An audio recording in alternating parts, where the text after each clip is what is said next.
Welcome to another episode of Monday Afternoon Theologians.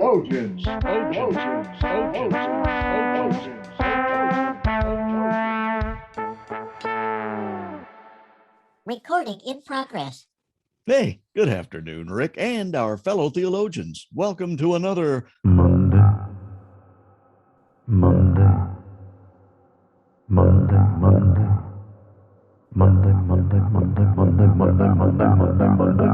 It must be Monday Afternoon Theologians. You got it. I'm proud of you. You're still astute. We need more stoots. We do. I like that theme. What does that put you in mind of, though? It was a little disconcerting, Right? given what memories I have of that theme from the cinema world. Yeah. But I'm kind of thinking that maybe you're thinking that our terrific topic tool is going to suggest something for this episode that has to do with sharks. Oh. And once again, I just thought I was making stuff up.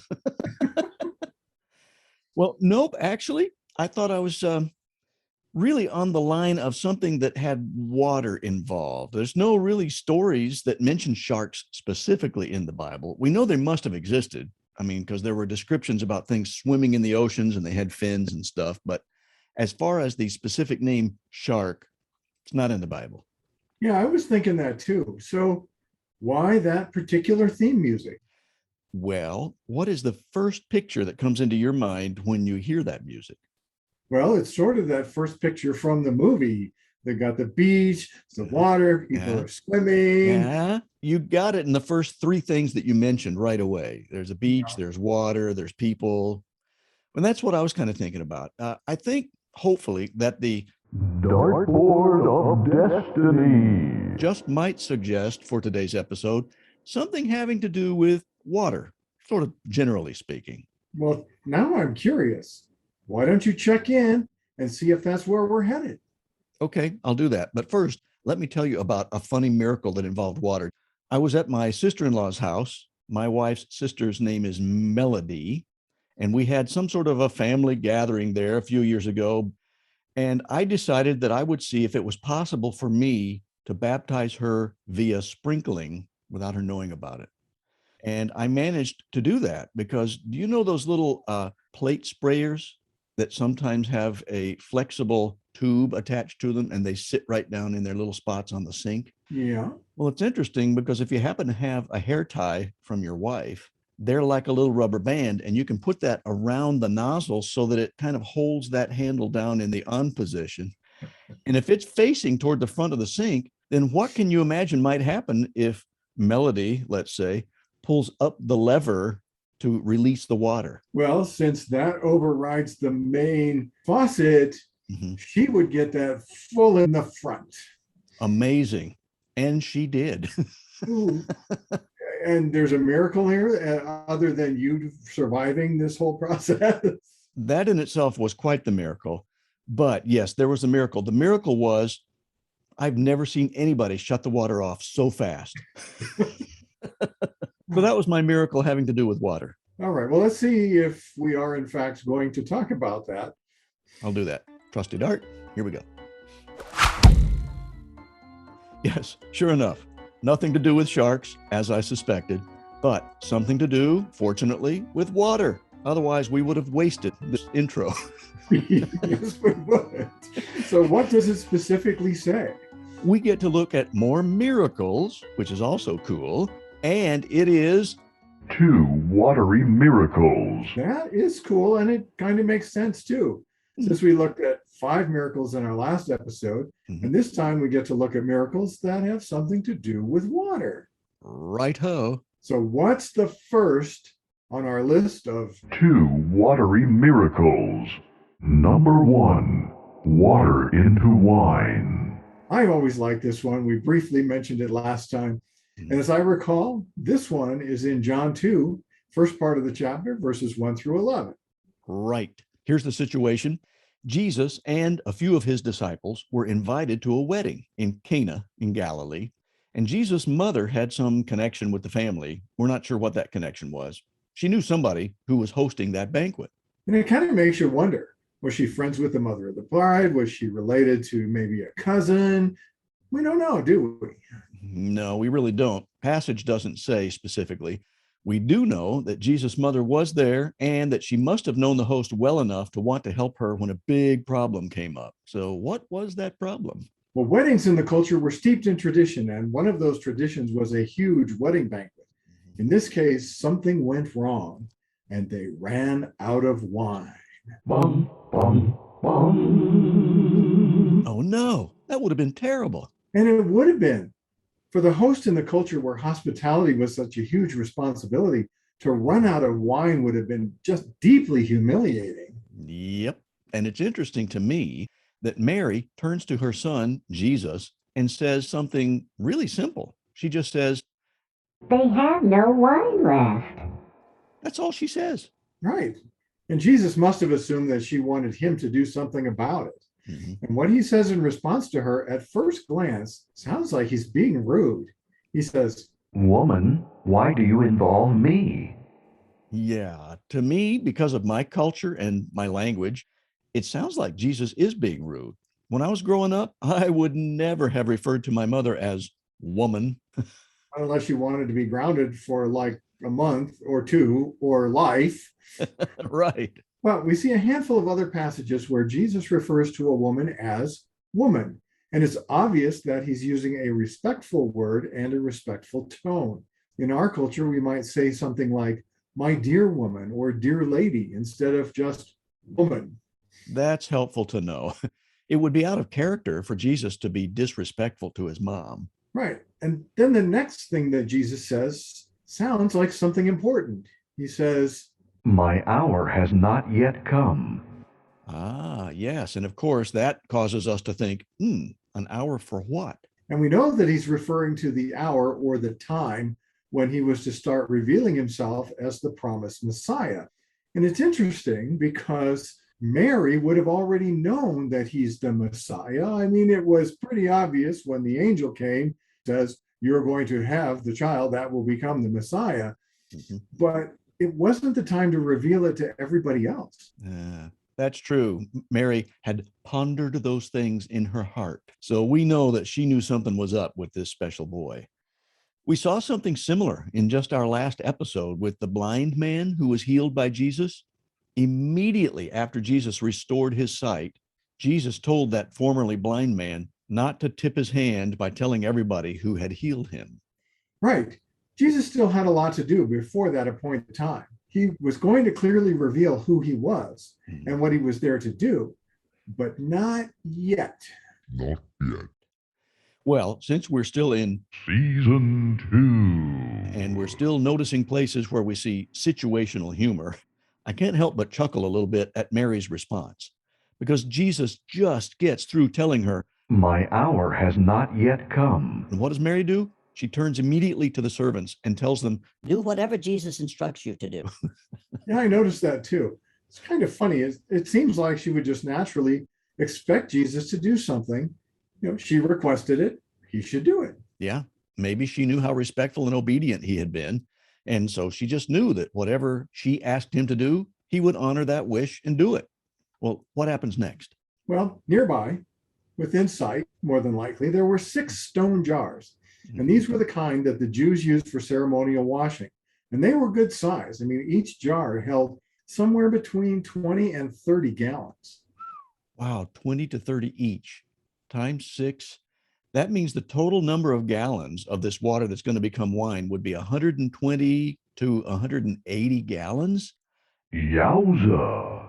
That's a lot of wine. And sure enough, Jesus honored his mother by choosing to help. He said to the servants, Fill the jars with water.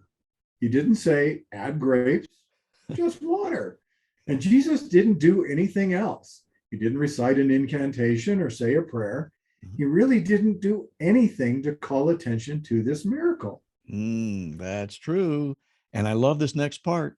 Immediately after the servers had filled up those jars, Jesus told them, Now draw some out and take it to the master of the banquet. And the master of the banquet, the master of ceremonies, if you will, was kind of the chief caterer. And he was given a little of this wine to taste. Now, he didn't have any idea where it came from. Now, the servants knew, but he was amazed at how good it was. Yeah, and he called the bridegroom over and said, A host always serves the best wine first. Then, when everyone has had a lot to drink, he brings out the less expensive wine. But you have kept the best until now. Yeah, kept the best until now is a great phrase. Since this is the very first miracle Jesus performed that ushers in his powerful ministry, he taught us about the kingdom of God, and then he died on the cross to pay the penalty for sin. I think that is perhaps that special meaning of keeping the best until now. Good context. You're right. That's true. People had waited a long time for this promised Messiah. And now, when some of Jesus' disciples saw what Jesus had just done, even though he hadn't called attention to the miracle, they placed their faith in him. They saw it and they believed. And I find it interesting that in their culture, wine is often associated with joy and celebration. That's also true. Made me think about two other places in the New Testament, Matthew 22 and Luke 14, where Jesus teaches in parables. And he tells a couple of great stories about banquets. One of them was about a great banquet. Another one was a wedding feast. And Jesus gives us this concept through his teaching that those who recognize the source of the greatest joy, the one who can transform something ordinary into something extraordinary, they get to enjoy the celebration with all the others who also recognize that same source. And Jesus is the source. And once again, we see some foreshadowing here in the early part of John to something we see later in his ministry. Exactly. He's always setting us up for something else. And that's good news. I mean, that's great news for us. It means that if we recognize Jesus as the source of joy, we too will become part of his family. And we'll get to celebrate when the groom, aka Jesus, comes to get his bride, aka the church. The water was changed in its very nature into something joy-filled. It wasn't just grape-flavored water now. It was wine, and some of the best wine these people have tasted. And that's a great analogy to what happens when someone trusts Jesus. A miracle happens when someone who doesn't know Jesus is transformed in their very nature by God's Holy Spirit. Yeah, when that happens, they get filled to overflowing with joy, and they look forward to celebrating at the great wedding feast one day. And the joy we get when we place our faith in Christ never runs out. It lasts through eternity. So our first watery miracle, water into wine. Mm-hmm. What's our second watery miracle? Number 2, walking on water. Oh, I love this one. We find it in Mark 6, kind of the last part of the chapter there in 45 through 53. Yep. And this one follows immediately after that miracle that we talked about last time, the one when Jesus fed the 5,000 on a hillside, as I recall. And here again, we see Jesus, who was already exhausted. He was trying to find a quiet place. He wanted to deal with his fatigue and the grief he was feeling. He'd been performing miracles and displaying compassion on people in need. And then just a few hours later, we see another miracle.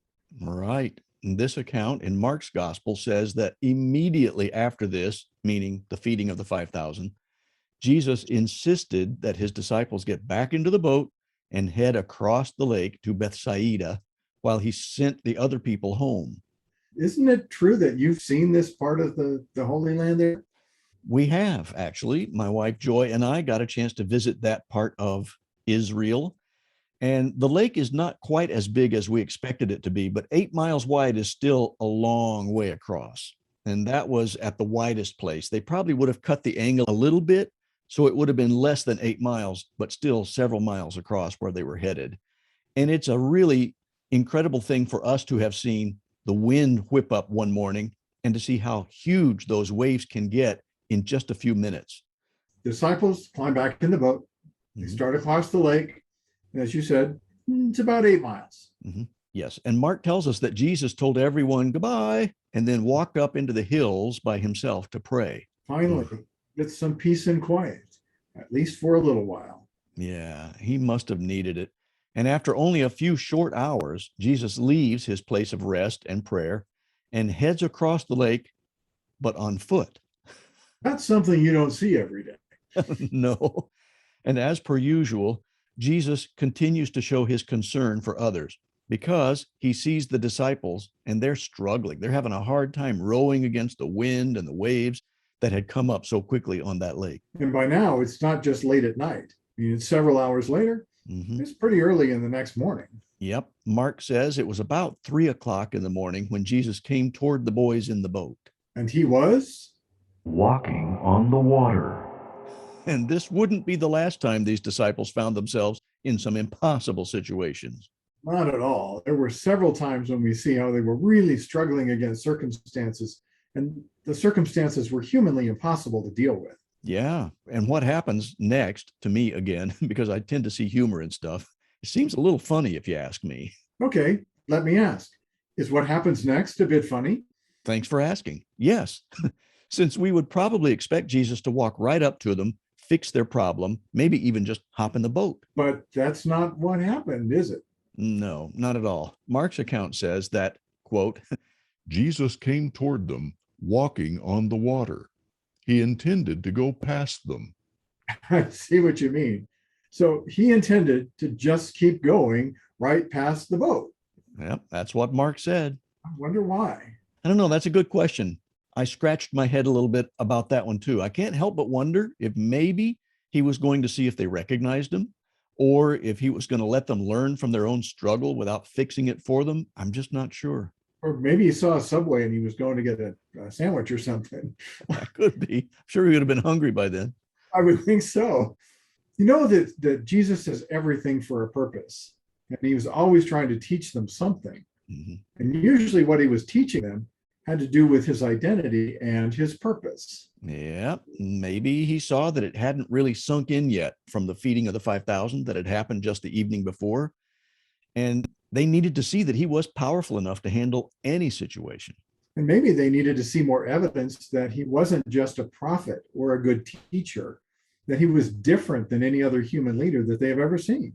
Yeah, whatever it was that he wanted to teach them, he demonstrated some abilities that they had never seen. They were struggling against the wind and the waves with those oars, and no doubt they were exhausted. But when they saw him walking on the water, they didn't think they were looking at Jesus, at least not at first. No, they cried out in terror. It must be a ghost. I mean, I can sort of understand that reaction. I think I'd be terrified if I would have seen him like that too. It's not very normal, is it? No. Fortunately, Jesus spoke to them before they became completely freaked out. He said, It's all right. Don't be afraid. Yeah. And I'm not sure I would have gone, oh, okay, no problem. I'm totally calm now. yeah, I don't think so either. He can say, it's all right. But I mean, he's still walking on the water. I know, right? Can you hear that stuff whipping up? And they would have been seeing the waves coming up over the top of the boat. But then right after he says, don't be afraid, he climbs into the boat with them and the wind just stops. What do you think you would do if that happened to you? Well, I would probably not know what to do. Kind of like when Jesus raised Lazarus from the dead and he walked out still wrapped in his grave clothes. Nobody knew what to do. They were paralyzed with fear. And Jesus had to actually literally tell them, Take the grave clothes off.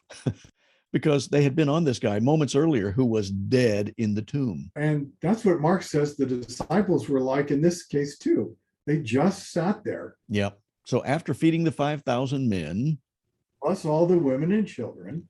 right, plus all the women and children, they still did not grasp who it was who had climbed into the boat with them. That's just amazing. It makes you wonder, what would it take for people like the disciples to get it and to finally understand that Jesus was no ordinary man?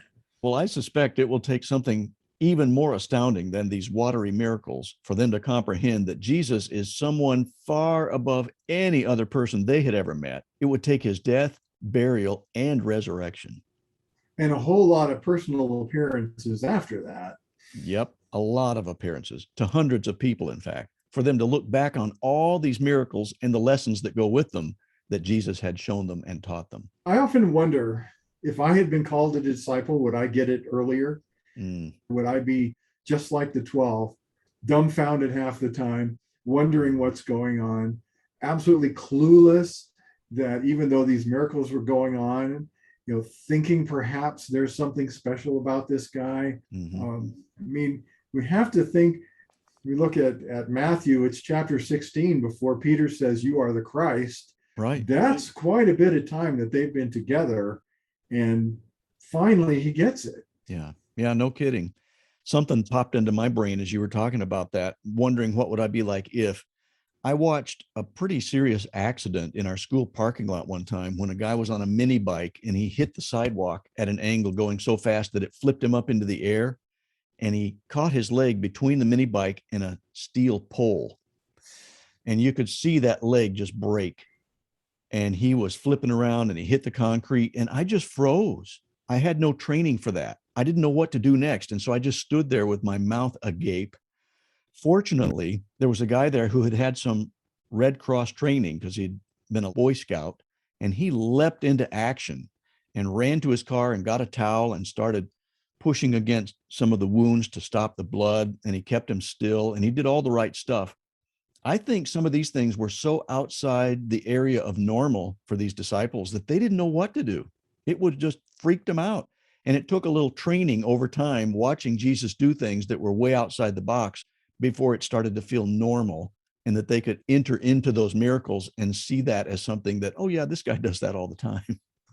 Yeah, and I can kind of see the disciples in the boat with the same reaction that you had.